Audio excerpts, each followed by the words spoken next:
ایک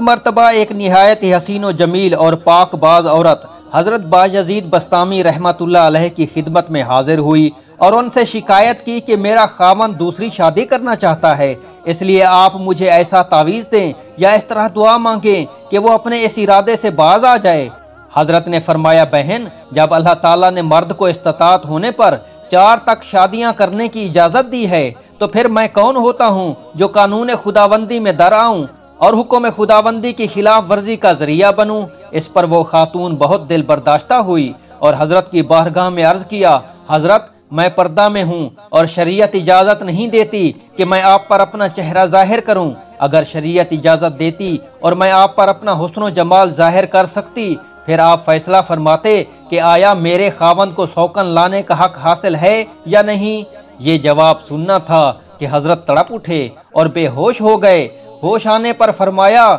دیکھو، یہ ایک خاتون جس کا حسن و جمال قطعی فانی اور محض عطیہ خداوندی ہے، اپنے حسن و جمال پر اس قدر نازاں ہے کہ اس پر سوکن لانا پسند نہیں کرتی اور اپنی توہین سمجھتی ہے، تو وہ رب ذوالجلال اور خالق کائنات جو حسن و جمال کا خالق اور ساری کائنات کا خالق ہے، کیوں کر گوارا کر سکتا ہے کہ مخلوق کسی کو اس کا شریک ٹھہرائے۔ اللہ اکبر۔